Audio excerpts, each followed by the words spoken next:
The outage started at 9:07 a.m., and by 9:12, my boss had decided it was my fault. Our startup lived on two things: a cloud dashboard and a lot of loud confidence. When the dashboard went down, the office turned into a hive with no queen. People stood up, phones came out. Someone said we were losing customers by the minute. Then the founder called everyone into the open area like he was about to save the day. He did not save it. He pointed at me. He said, IT issues. He said, I warned you about her. He said, I was fired, effective now. He said, security would walk me out. It would have been funny if it was not my rent, my health plan, and my name on the building paperwork. I stood there with my hands empty and my face calm because I learned early that panic is free entertainment for cruel men. He wanted me to beg. He wanted me to cry. He wanted the room to agree that he had made a hard choice for the good of the company. I gave him nothing. I asked one simple thing: do you want the system back up? He laughed like I was brave for a second. Then he said I was not touching anything. He said I would not sabotage him. Sabotage. That word is a tell. People only fear sabotage when they know they deserve it. Two coworkers avoided my eyes. One looked sorry. The founder kept talking, telling the room that I caused the outage because I was incompetent. He said he had proof. He said he had tickets. He said he had emails. I thought about the emails, the ones where I warned him that his cheap router was failing, the ones where I asked for budget to replace it, the ones where he wrote, "Stop overthinking, we move fast here." Fast, yes, straight into a wall. The security guard arrived. He looked more tired than tough. He asked for my badge. I handed it over. The founder leaned close and said I had 10 minutes to clear my desk. He said he would mail my things if I left anything. He said, do not come back. While he spoke, my phone buzzed in my pocket. Building access alert. My admin login had been removed from the door system. That was his final swipe at control. He thought he just locked me out of my job. What he really did was remind me of the one thing he never understood. I was not just the IT woman. I was the reason this company had an office at all. 6 months earlier, when he could not pass a credit check, I solved it. I opened the account, I signed the paperwork, I paid the deposit on my card, and he promised to reimburse me next week. Next week turned into never. He loved calling it a company expense. It was, just under my name. I picked up my bag, walked past my desk, and left without a scene. In the lobby, I opened the lease file on my phone and saw the line that mattered most. Authorized tenant contact, me. Then my phone buzzed again. Late notice, rent unpaid, 3 days past due. And suddenly the firing felt less like an ending and more like a door opening. I did not go home and cry. I went to a quiet coffee shop and ordered the cheapest thing on the menu because I was not in the mood to spend money on comfort. I opened my laptop and pulled up the lease portal. The lease was not in the founder's name. It was in my small company name because he had bad credit and big excuses. He told me it was temporary. He told me he would switch it over after the next funding round. That round never came. The building did not care about his dreams. The building cared about the tenant record. That record was me. I checked the rent history. The last payment came from my card, not the company account. He had been using me as a bridge for months and calling it normal. I checked the current balance, past due. I checked the access system. The admin list was changed last night. He removed me. He also added his head of sales as an admin, a man who once asked me if Wi-Fi was a type of cable. Great choice. I took a breath and made 2 calls. First call to the building manager. I told her I was the tenant contact and I had been removed from the access system without permission. I told her the company was in default and I needed the access logs.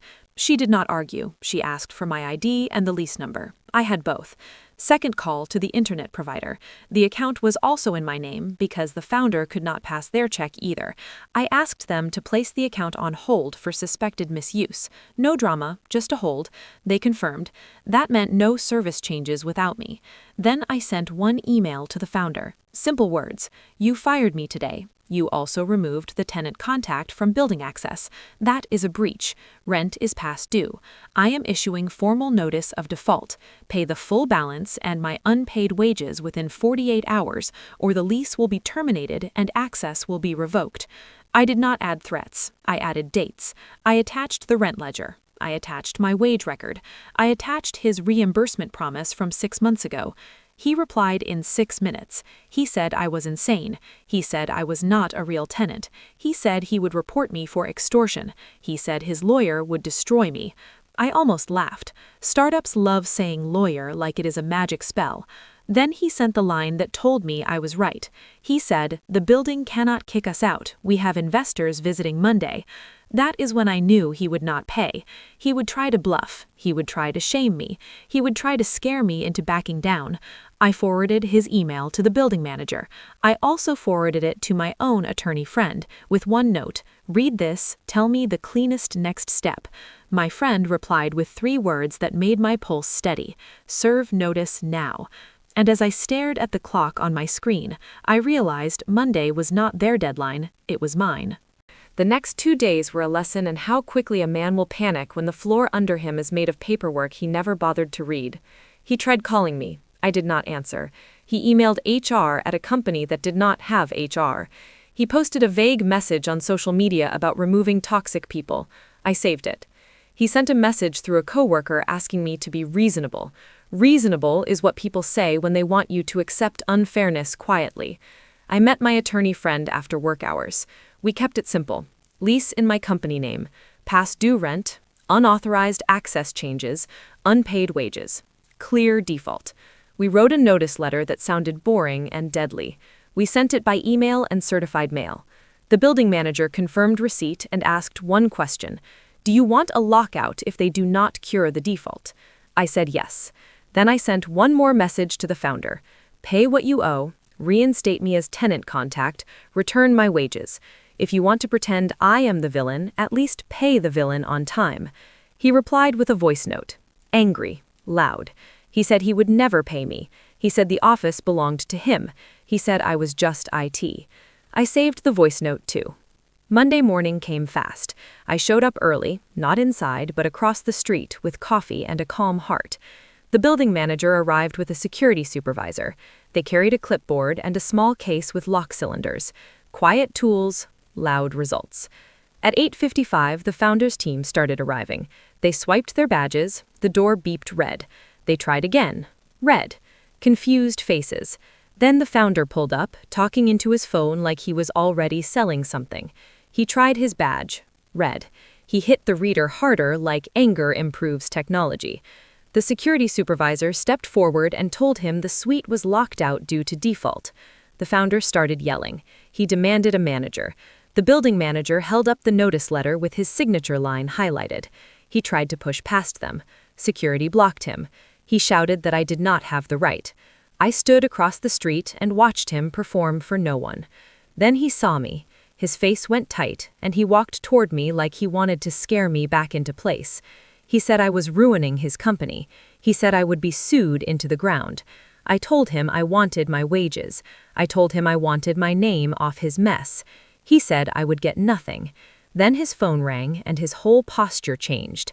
He answered with a fake smile voice. Investors were early. He looked back at the locked doors like they had betrayed him, and I realized this was the moment he feared more than the lockout. He feared being seen as small. The black car turned into the lot. 3 people stepped out, in suits, and the founder was still outside with no access, no office, and no story that could save him. The investor group walked up to the glass doors and stopped. The founder rushed to them with his hands out, smiling too hard, talking too fast, trying to turn a locked door into a joke. He said, "Minor building issue." He said, "Power cycle." He said, "Nothing to worry about." The building manager stepped forward and introduced herself. She said the tenant was in default and the space was locked out. Tenant, not founder. Tenant. The investors looked at him like they were seeing him for the first time. He tried to speak over her. She held up the notice letter again. Calm beats noise when the paper is real. The founder turned to me and hissed that I was doing this to hurt him. I kept my voice steady and simple. "You fired me. You owe me wages. You owe rent. You used my name to get this office. I am ending it." One investor asked who I was. I told him I was the lease contact and the former operations and IT lead. I also told him I had a full log of access changes, unpaid invoices, and the message where the founder said he would never pay. The investor did not look surprised. He looked tired. He asked the founder why the lease was not in the company name. The founder said it was temporary. The investor asked why wages were not paid. The founder blamed cash flow. The investor asked why he fired the person holding the lease. The founder had no clean answer. That was the point. He had built his company on speed and fear. Paper does not care about speed. It cares about truth. The building manager asked me one last time if I wanted to terminate the lease. I said yes. She said then the lockout stays and the space will be relisted. The founder's face went gray. He started begging, not to me, to the investors.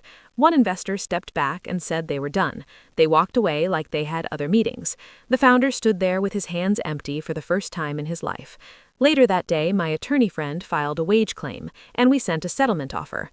Pay my wages, pay the deposit back, remove the public posts. I will release the internet account and sign the lease end clean. He signed within 24 hours because once the office was gone, he had nothing left to threaten me with. A week later, I started my own small support firm. I signed my first client in the same building. When I got the keys, the building manager smiled and said something that felt like a quiet win. This time, the lease is in the right name.